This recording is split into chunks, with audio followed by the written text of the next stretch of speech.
Halo semuanya, balik lagi dengan saya. Hari ini, saya menemukan sebuah cerita yang sangat menarik. Sampai-sampai, saya nggak sabar buat ceritain langsung ke kalian. Kisah ini punya semuanya. Ada sedihnya, ada bahagianya, dan yang pasti, ada pelajaran berharga di dalamnya. Jadi, siapkan cemilan kalian, dan mari kita mulai pembahasannya. Sebelum kita masuk ke ceritanya, aku ajak kalian absen dulu dong. Yuk dukung channel ini dengan cara tekan tombol like dan subscribe sekarang juga.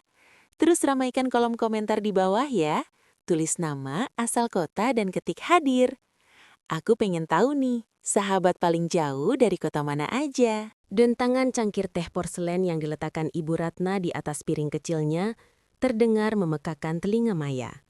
Suaranya bergema di ruang makan yang terlalu besar untuk sekadar makan malam bertiga. Mata Ibu Ratna menatap tajam, menembus Maya seolah bisa membaca setiap ketakutan di benaknya. 5 tahun, Maya? Suara Ibu Ratna terdengar dingin, penuh kekecewaan. 5 tahun aku menunggu. Menunggu cucu yang akan meneruskan nama besar keluarga ini. Menunggu suara tangis bayi di rumah megah ini. Maya menunduk, meremas jemarinya di bawah meja makan yang terbuat dari kayu jati mahal. Ia bisa merasakan keringat dingin mengalir di punggungnya. Kami sudah berusaha semampu kami, Bu. Dokter bilang ada masalah kesuburan pada... Aku tidak butuh alasan dokter. Potong Ibu Ratna. Suaranya naik 1 oktav. Aku sudah muak dengan alasan-alasan klise itu. Aku sudah memutuskan. Jantung Maya serasa berhenti berdetak. Ia melirik Reno, suaminya, mencari dukungan atau setidaknya secercah harapan. Namun, Reno hanya menunduk, sibuk memainkan sendoknya, seolah dinding-dinding mewah di ruangan itu jauh lebih menarik daripada tatapan putus asa istrinya. Reno selalu patuh pada ibunya, terlalu takut untuk membantah atau membela Maya. Jika sampai bulan depan, kamu tidak menunjukkan tanda-tanda kehamilan yang pasti, seluruh aset pabrik, tanah di luar kota, dan deposito keluarga akan aku serahkan kepada Bram. Sepupumu itu sudah punya 2 anak laki-laki yang sehat. Maya terkesiap. Bram, sepupu Reno yang serakah dan selalu iri dengan posisi Reno sebagai anak tunggal? Pikiran itu saja sudah membuatnya mual. Tapi Bu, itu warisan Reno. Itu warisan keluarga Maya, koreksi Ibu Ratna tajam. Dan hanya akan diwariskan kepada pewaris yang bisa melanjutkan garis keturunan. Kamu tahu sendiri betapa borosnya suamimu itu. Tanpa warisan ini, kalian akan hidup di jalanan, tidak punya apa-apa. Kalimat terakhir itu seperti tamparan keras bagi Maya. Ia teringat masa kecilnya yang penuh kemiskinan, hidup di kontrakan sempit dan selalu kelaparan. Bayangan harus kembali ke kehidupan itu, bersama Reno yang manja dan tidak mandiri, membuat dadanya sesak. Ia telah berjuang keras untuk bisa masuk ke keluarga kaya ini, dan ia tidak akan membiarkan semuanya runtuh begitu saja. Malam itu, di kamar tidur mewah mereka yang sunyi, Maya menatap pantulan dirinya di cermin. Wajahnya tampak pucat dan lelah. Reno sudah terlelap di sampingnya, seolah tidak ada beban yang menghimpit. Aku harus melakukan sesuatu, bisik Maya pada pantulan dirinya sendiri. Apapun itu, aku tidak boleh kehilangan semua ini. Sebuah rencana gila mulai merangkak naik di benaknya. Rencana yang berawal dari selembar kertas palsu. Hasil tes pack palsu yang akan ia siapkan besok pagi. Sebagai kebohongan pertamanya. Di atas meja marmer wastafel tergeletak 2 buah alat tes kehamilan, tes pack. Satu menunjukkan garis tunggal yang tegas, hasil asli milik Maya yang selalu sama selama 5 tahun terakhir, negatif. Di sampingnya, sebuah tes pack lain menunjukkan 2 garis merah yang tampak nyata, namun itu adalah hasil coretan spidol merah yang sangat halus, sebuah karya manipulasi yang Maya siapkan sejak fajar menyingsing. Maya menarik napas panjang, mencoba menenangkan debar jantungnya yang seolah ingin melompat keluar. Ini demi masa depan kita, Reno. Demi kita tetap di rumah ini, bisiknya meyakinkan diri sendiri. Ia keluar dari kamar mandi dengan wajah yang diset sedemikian rupa, campuran antara keterkejutan dan kebahagiaan yang meluap. Reno baru saja terbangun, masih mengucek matanya di tepian tempat tidur. "Reno, Mas?" panggil Maya dengan suara bergetar yang dibuat-buat. Reno mendongak. Matanya perlahan melebar saat melihat benda plastik kecil di tangan Maya. "Maya, itu beneran?" Maya mengangguk pelan sambil menjatuhkan diri ke pelukan Reno. "2 garis, Mas. Akhirnya." Reno memeluk Maya dengan erat, sebuah pelukan yang sudah lama tidak ia berikan. Ada rasa lega yang luar biasa terpancar dari wajah suaminya. Bagi Reno, 2 garis merah itu bukan hanya soal anak, tapi soal keselamatannya dari kemiskinan dan amukan ibunya. Kabar itu menyebar seperti api di atas jerami kering. Pagi itu juga, Ibu Ratna membatalkan semua agendanya. Beliau mendatangi kamar mereka dengan langkah tergesa, bahkan hampir tersandung karpet mahal di lorong. Mana buktinya?" seru Ibu Ratna tanpa basa-basi. Reno menyerahkan tespek manipulasi itu. Ibu Ratna mengenakan kacamatanya, meneliti setiap inci benda itu dengan sangat teliti. Suasana menjadi sunyi senyap selama beberapa detik yang terasa seperti selamanya bagi Maya. Paru-parunya terasa kaku. "Terpujilah Tuhan," gumam Ibu Ratna akhirnya. Matanya berkaca-kaca, sebuah pemandangan langka. Beliau memeluk Maya, sebuah pelukan yang terasa asing dan dingin bagi Maya. Karena ia tahu pelukan itu bukan untuk dirinya, melainkan untuk pewaris yang ia klaim sedang tumbuh di rahimnya. "Mulai hari ini, kamu tidak boleh kelelahan. Aku akan memanggil koki khusus untuk nutrisi cucuku. Dan Reno, jangan biarkan istrimu menyentuh pekerjaan rumah sekecil apapun." Perintah Ibu Ratna dengan nada otoriter yang kini terdengar riang. Namun kemenangan kecil itu segera berganti dengan kecemasan baru. Ibu Ratna mengambil telepon genggamnya. "Aku akan menelepon dokter spesialis keluarga kita, Dr. Handoko. Kita akan buat janji pemeriksaan besok pagi untuk memastikan semuanya." Darah Maya terasa membeku. Kebohongan yang baru berumur 1 jam itu terancam runtuh seketika. Jika ia pergi ke Dr. Handoko, rahasianya akan terbongkar dalam hitungan detik. "Jangan, Bu," seru Maya sedikit terlalu kencang, membuat Ibu Ratna dan Reno menoleh heran. "Maksud saya ingin mencari dokter sendiri, dokter yang membuat saya merasa nyaman. Saya masih trauma dengan pemeriksaan-pemeriksaan sebelumnya." Ibu Ratna menyipit mata. Namun karena suasana hatinya sedang baik, beliau mengangguk. "Baiklah, cari dokter terbaik. Uang bukan masalah. Tapi ingat Maya, aku ingin melihat hasil USG pertamamu minggu depan. Aku ingin melihat detak jantung cucuku." Maya memaksakan senyum di bibirnya. Sementara di dalam kepalanya, ia mulai menyusun rencana gila berikutnya. Ia harus mulai mengenakan pakaian longgar dan mencari cara untuk mendapatkan hasil USG orang lain. Kebohongan ini baru saja bermula, dan jalan di depannya tampak gelap gulita. Maya duduk di pojok ruangan, mengenakan kacamata hitam dan syal yang menutupi sebagian wajahnya. Di depannya duduk seorang wanita parubaya dengan riasan tebal yang tampak tidak rapi. Wanita itu adalah seseorang yang ia temukan melalui forum rahasia di internet. Seseorang yang menjanjikan solusi dokumen untuk masalah keluarga. "Ini tidak murah, Nyonya," bisik wanita itu sambil menyodorkan sebuah amplop coklat di bawah meja. "USG ini asli, dari pasien yang usia kandungannya tepat 8 minggu. Nama di kertasnya sudah saya ganti menjadi namamu dengan sangat rapi. Bahkan dokter paling teliti pun tidak akan curiga jika hanya melihat sekilas." Maya memberikan seikat uang tunai dengan tangan gemetar. "Pastikan ini tidak bisa dilacak."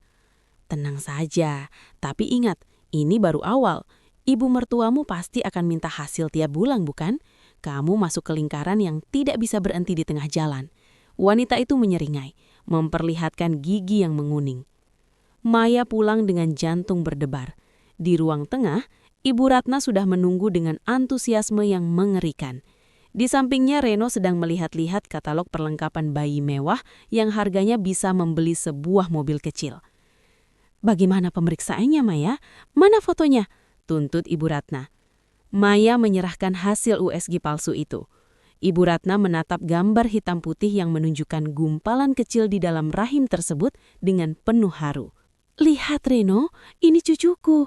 Dia akan menjadi pemimpin yang hebat suatu hari nanti. Reno tersenyum bangga merangkul pinggang Maya. Terima kasih sayang, kamu menyelamatkan kita semua.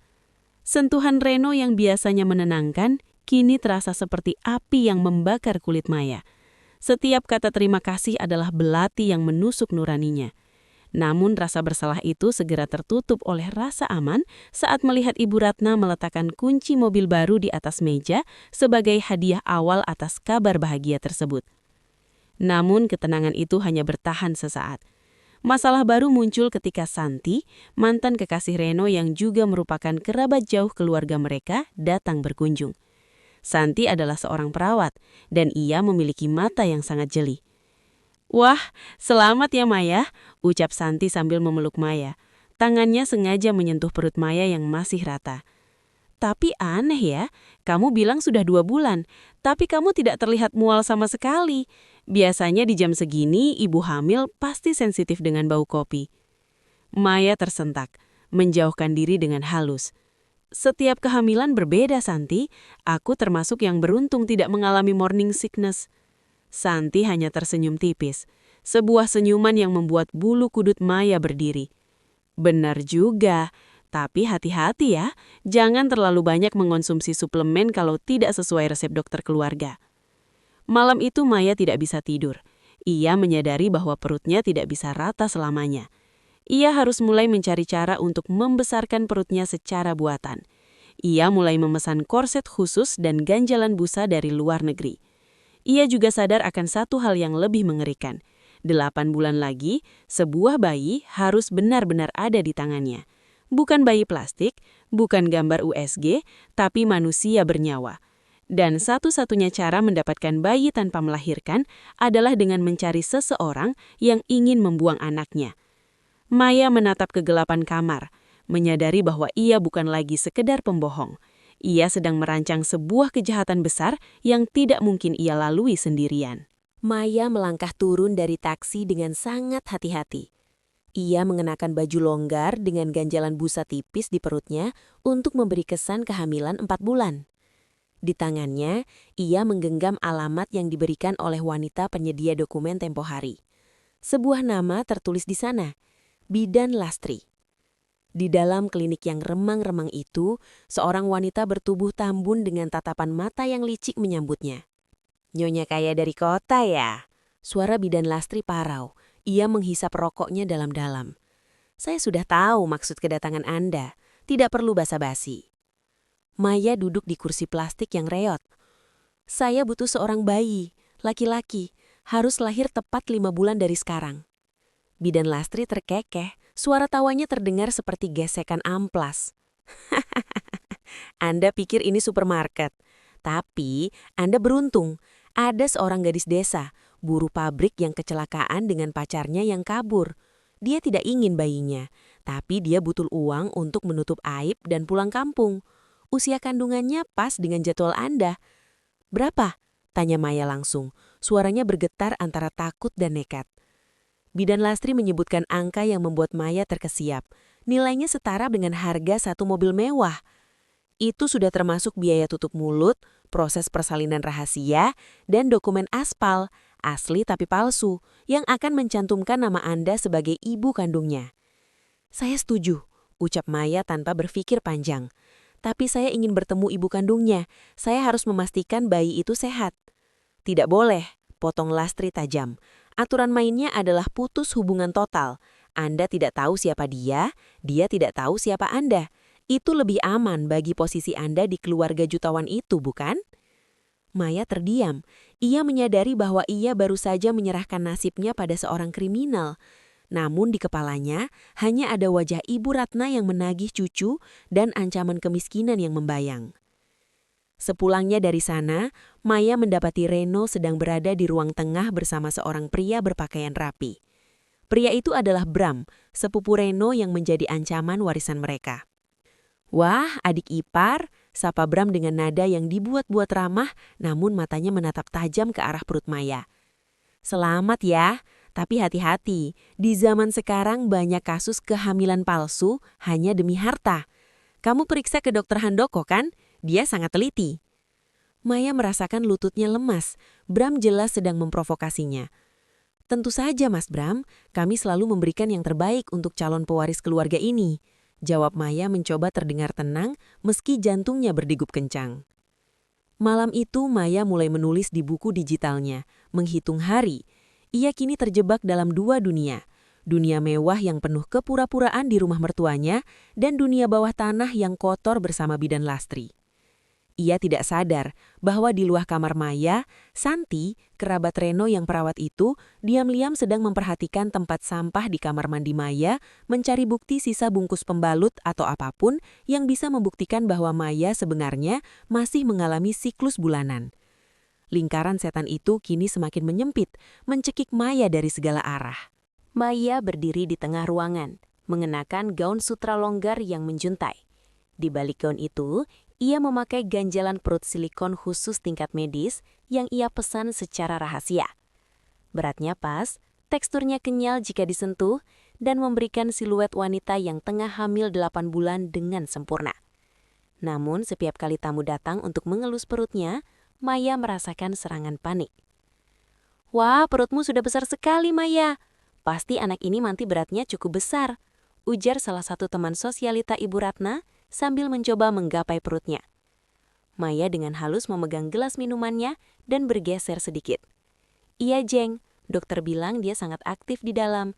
Sampai-sampai saya sering sesak napas," jawabnya dengan senyum yang dipaksakan. Ibu Ratna tampak sangat bangga. Beliau memamerkan sebuah kotak perhiasan berisi kalung berlian kuno. "Ini untukmu, Maya.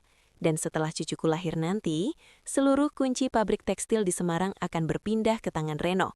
Aku sudah meminta pengacara menyiapkan dokumennya minggu depan." Mata Reno berbinar. Ia mencium kening Maya di depan semua tamu. Di mata dunia, mereka adalah pasangan paling bahagia. Namun bagi Maya, berlian di lehernya terasa seperti rantai yang mencekik. Di pojok ruangan, Santi berdiri bersama Bram. Mereka tampak berbisik sambil sesekali melirik ke arah Maya. Santi dengan insting perawatnya merasa ada yang salah dengan cara Maya berjalan. "Bram, perhatikan cara dia memegang punggungnya," bisik Santi pelan. Ibu hamil 8 bulan biasanya memiliki beban yang membuat mereka condong ke belakang karena perubahan pusat gravitasi. Tapi Maya, gerakannya terlalu lincah. Dan lihat kulit wajahnya. Tidak ada sedikit pun bintik hitam atau pembengkakan yang biasanya dialami ibu hamil di trimester akhir. Bram menyeringai. "Aku butuh bukti kuat, Santi. Jika kita bisa membongkar ini di depan Bibi Ratna sebelum dokumen warisan ditandatangani, semua harta itu akan jatuh ke tanganku. Dan kamu akan mendapatkan bagianmu." Tiba-tiba telepon genggam Maya di dalam tasnya bergetar hebat. Ia meminta izin ke kamar mandi untuk menjauh dari keramaian. Itu adalah pesan singkat dari bidan Lastri. Gadis itu mulai berubah pikiran. Dia menangis terus dan ingin membatalkan perjanjian. "Datang ke klinik malam ini, atau bayi ini akan kuserahkan ke orang lain." Dunia seolah runtuh bagi Maya. Jika bayi itu hilang, maka sandiwaranya selama 8 bulan ini akan berakhir di penjara atau di jalanan. Ia melihat pantulan dirinya di cermin kamar mandi. Wajah yang cantik namun penuh dengan gurat kepalsuan. Maya keluar dari kamar mandi dengan wajah pucat. Ia menghampiri Reno dan berbisik, "Mas, kepalaku pusing sekali. Aku ingin istirahat di kamar sebentar. Jangan ada yang mengganggu." Padahal di balik jendela kamarnya yang gelap, Maya sudah menyiapkan kunci mobil cadangan. Ia harus pergi ke pinggiran kota malam ini juga, di tengah acara mewahnya sendiri, untuk memastikan barang dagangannya tidak lepas dari tangan. Ia tidak tahu bahwa di balik pilar ruang tamu, Santi memperhatikan mobil Maya yang mengendap-endap keluar dari gerbang belakang. Telepon dari bidan Lastri barusan adalah gong kematian bagi ketenangan Maya. Gadis itu sudah pecah ketuban. Dia di klinik sekarang. Kalau kamu mau bayi ini, datang dalam 1 jam atau aku anggap batal. Maya tahu ini saatnya. Ia harus melakukan tindakan paling nekat dalam hidupnya. Ia mengambil botol air mineral dari meja samping tempat tidur, lalu menyiramkan isinya ke atas spray tepat di bawah selangkangannya. Setelah itu, ia mulai mengerang keras. Mas Reno, bangun!" Maya mengguncang bahu Reno dengan kasar. Reno tersentak bangun, wajahnya linglung. "Ada apa, Maya?" Ketubanku pecah, Mas. Sakit sekali." Maya berteriak sambil mencengkram spray. Reno seketika panik. Ia melihat noda basah di tempat tidur dan langsung melompat berdiri. Aku panggil ibu. Aku siapkan mobil ke rumah sakit Medika. Tidak, jerit Maya. Jangan ke Medika. Mas, ingatkan pesanku. Aku hanya ingin di klinik dokter spesialis yang kemarin. Aku tidak nyaman dengan rumah sakit besar. Sakit, Mas. Cepat bawa aku ke sana. Dalam kekacauan itu, Ibu Ratna akhirnya mengalah. Reno melajukan mobilnya menembus kegelapan malam menuju arah pinggiran kota. Mengikuti koordinat GPS yang diberikan Maya, arah menuju klinik Bidan Lastri yang kumuh. Sesampainya di sana, Bidan Lastri sudah menunggu di depan pintu kayu yang kusam. Iyo segera mengomandoi Reno untuk tetap di luar. Bapak tunggu di sini, ruangan ini harus steril, Bapak tidak boleh masuk. Maya dibawa masuk ke sebuah ruangan kecil yang pengap. Di ruangan sebelah, terdengar suara teriakan seorang wanita muda yang sedang berjuang dalam persalinan yang sesungguhnya. Itu adalah sang ibu kandung. Duduk di sini, bisik Bidan Lastri dingin. Lepas ganjalan perutmu. Sekarang kamu harus berteriak sekencang mungkin setiap kali gadis di sebelah itu berteriak. Mengerti? Maya mengangguk, tubuhnya gemetar hebat. Selama 3 jam berikutnya, terjadi sebuah sandiwara yang mengerikan. Setiap kali suara jeritan kesakitan terdengar dari ruangan sebelah, Maya ikut berteriak di ruangannya sendiri. Membuat Reno yang menunggu di luar mondar-mandir dengan cemas, meyakini bahwa istrinya sedang bertaruh nyawa. Tepat saat fajar menyingsing, suara tangis bayi pecah dari ruangan sebelah. Maya terdiam, menahan nafas. Beberapa menit kemudian, Bidan Lastri masuk ke ruangan Maya sambil menggendong sesosok bayi laki-laki yang masih merah dan terbungkus kain bedung. "Ini bayimu," ucap Lastri datar. Ia mengambil jarum kecil dan sedikit melukai jari telunjuk Maya, lalu mengoleskan darahnya ke daster rumah sakit yang dipakai Maya untuk memberi kesan noda persalinan. "Sekarang, beraktinglah seolah kamu baru saja melewati maut." Pintu dibuka. Reno dan Ibu Ratna, yang ternyata menyusul, langsung menyerbu masuk. Mereka melihat Maya yang tampak pucat di layar pakutnya, sambil mendekap bayi itu. "Ini cucuku," bisik Ibu Ratna dengan air mata mengalir. Beliau mengambil bayi itu, menimangnya dengan penuh kasih. Dia mirip sekali dengan Reno waktu kecil. Maya hanya bisa tersenyum lemah. Di dalam hatinya, ia merasa seperti monster. Ia telah berhasil. Harta itu kini aman. Namun saat ia melihat ke arah jendela, ia melihat sebuah mobil sedan hitam terparkir jauh di seberang klinik. Di dalamnya, Santi duduk diam, memperhatikan klinik itu dengan tatapan yang sangat mencurigakan. 3 minggu telah berlalu sejak persalinan itu. Di mata publik, Maya adalah pahlawan keluarga yang berhasil memberikan pewaris tunggal. Ibu Ratna baru saja menandatangani surat pengalihan sebagian aset besar kepada Reno dan Maya. Namun, bagi Maya, setiap detik di rumah itu adalah siksaan mental yang tidak berkesudahan. Bayi itu, yang diberi nama Arka, menangis hampir sepanjang malam. Maya tidak memiliki ASI dan ia harus memberikan susu formula secara sembunyi-sembunyi agar Ibu Ratna tidak curiga mengapa ia tidak menyusui langsung. "Maya, kenapa Arka menangis terus? Apa susumu tidak cukup?"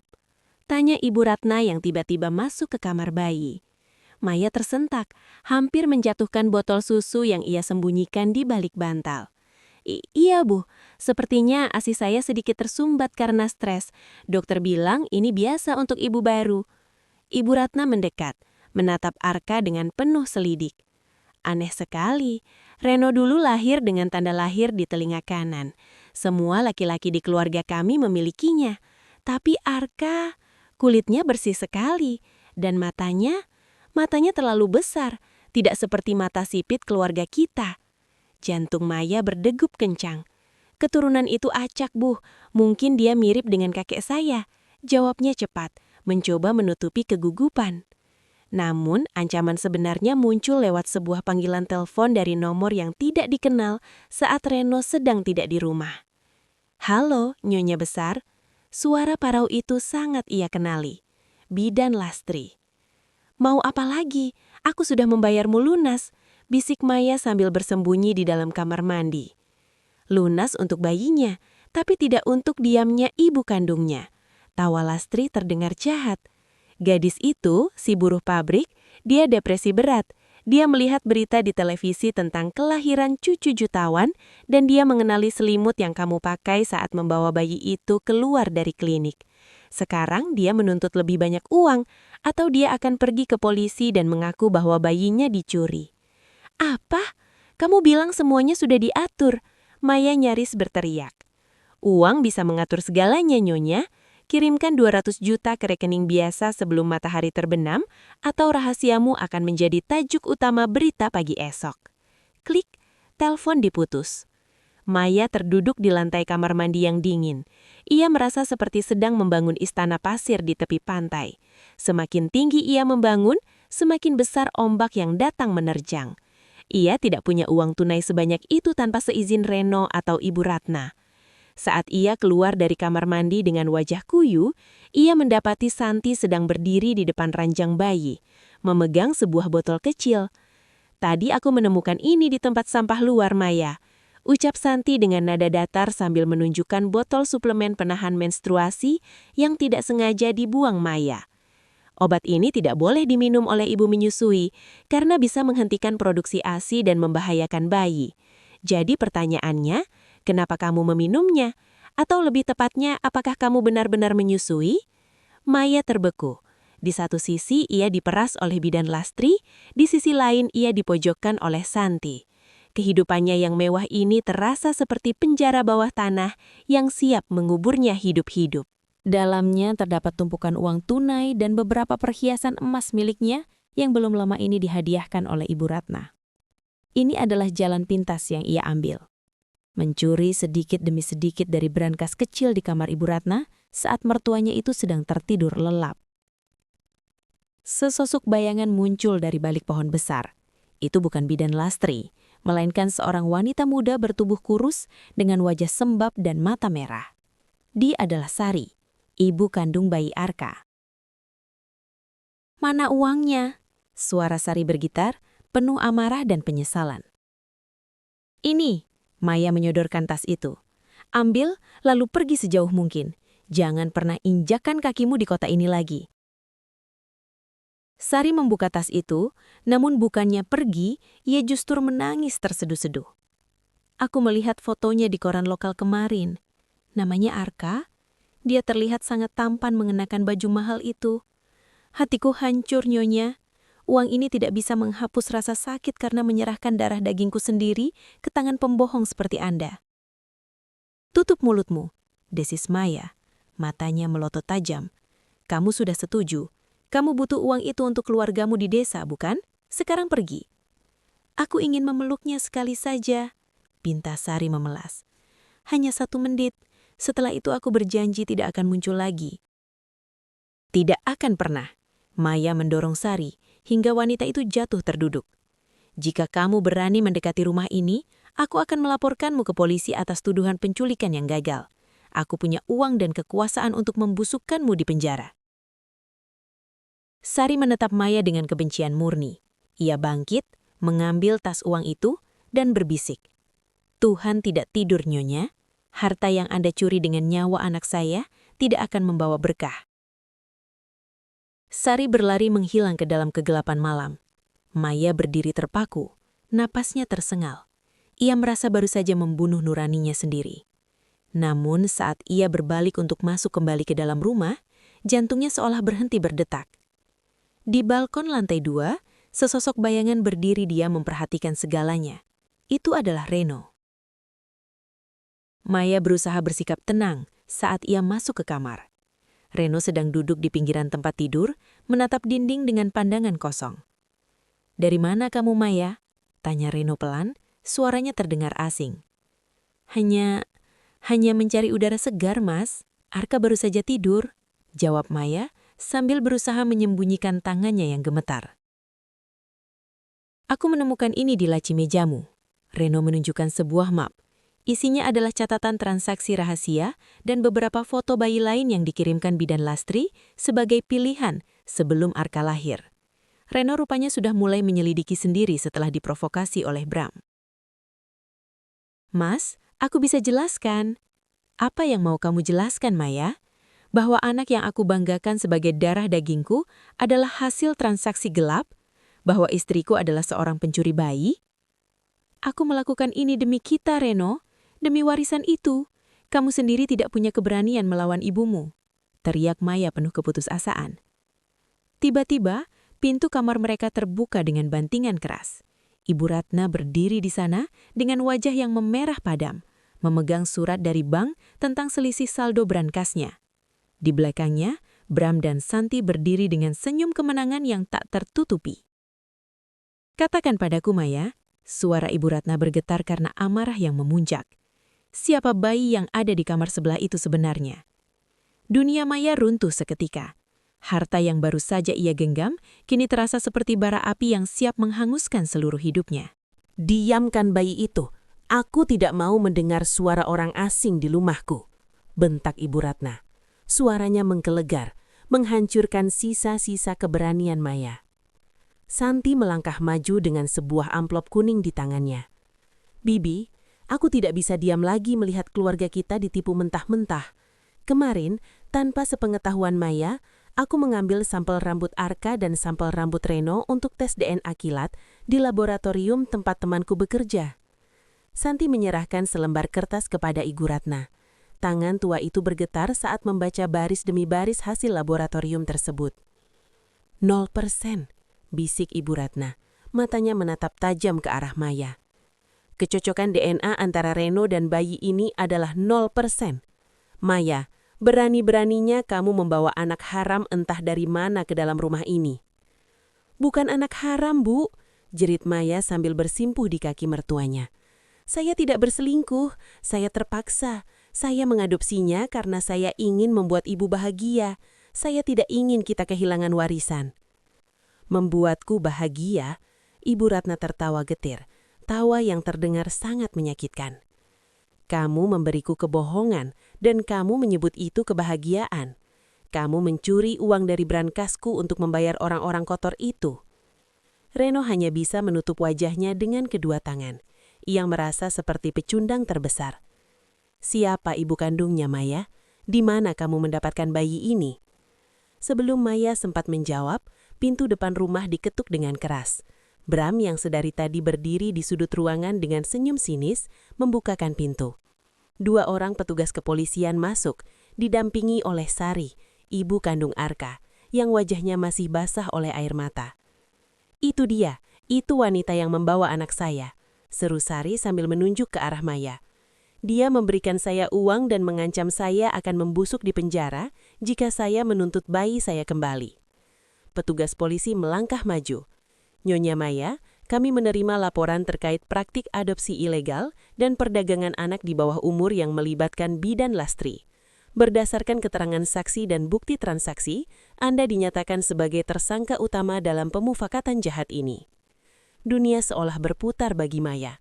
Ia menatap Reno, memohon bantuan, namun Reno justru memalingkan wajah dan melangkah menjauh. Ibu Ratna berdiri tegak, wajahnya kembali menjadi sedingin es. Bawa dia, Pak Polisi, ucap Ibu Ratna tanpa ampun, dan ambil kembali semua perhiasan serta fasilitas yang pernah saya berikan padanya.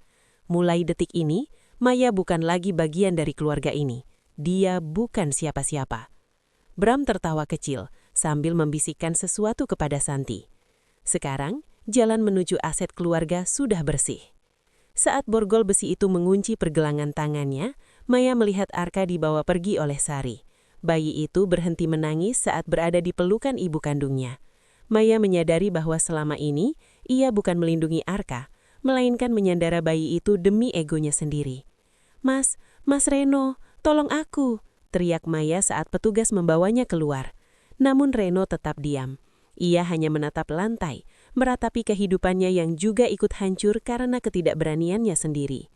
Maya diseret masuk ke dalam mobil polisi di bawah sorotan lampu jalanan yang dingin, meninggalkan kemewahan yang selama ini ia puja sebagai penjara yang ia bangun dengan tangannya sendiri. Maya duduk di balik sekat kaca yang tebal. Wajahnya yang dulu selalu dipoles riasan sempurna, kini tampak kusam, pucat, dan jauh lebih tua dari usia sebenarnya. Ia mengenakan seragam oranye yang kasar di kulitnya. Rambutnya yang dulu tertata rapi, kini dipotong pendek seadanya. Di depannya duduk Reno. Ini adalah kunjungan pertama Reno setelah 6 bulan Maya mendekam di sel karena kasus perdagangan anak dan penipuan dokumen negara. "Bagaimana kabar ibu?" Suara Maya serak, nyaris berbisik. Reno menghela napas panjang. Tatapannya tidak lagi mengandung kemarahan, hanya kekosongan. Ibu jatuh sakit setelah kejadian itu. Stroke ringan. Sekarang Bram yang memegang kendali penuh atas perusahaan. Aku hanya diberikan posisi kecil di kantor cabang. Kita kehilangan segalanya, Maya. Rumah besar itu sekarang terasa seperti kuburan. Maya meneteskan air mata.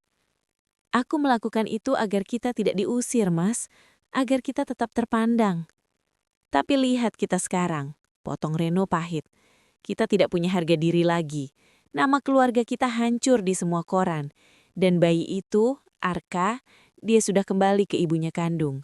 Aku dengar Sari membawa Arka pulang ke desa dan memulai hidup baru dengan uang bantuan dari Lembaga Perlindungan Anak.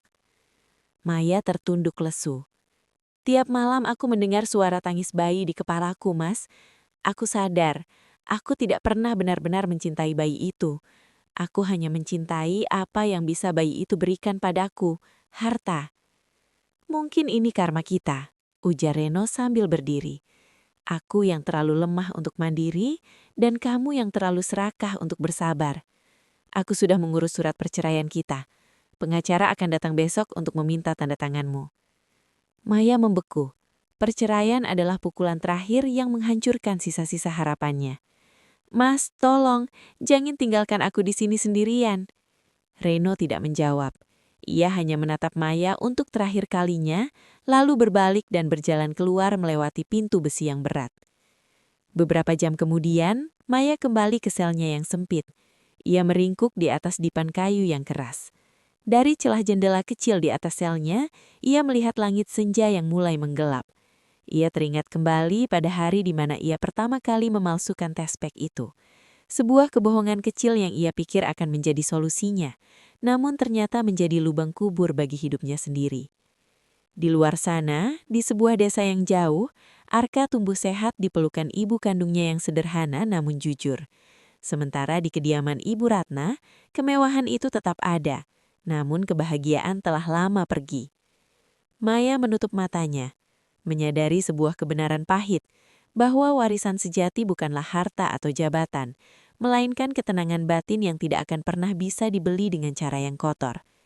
Kini ia hanya memiliki waktu bertahun-tahun di balik jeruji untuk merenungi setiap inci kebohongannya. Tamat. Oke, itu dia pembahasan kita hari ini. Gimana? Cukup bikin geleng-geleng kepala, kan? Saya harap kalian dapat sesuatu dari video ini, atau minimal bisa nemenin waktu luang kalian. Jangan lupa subscribe kalau kalian gak mau ketinggalan cerita-cerita menarik berikutnya yang bakal saya bahas. Makasih udah mampir di channel ini. Sampai jumpa lagi di video berikutnya.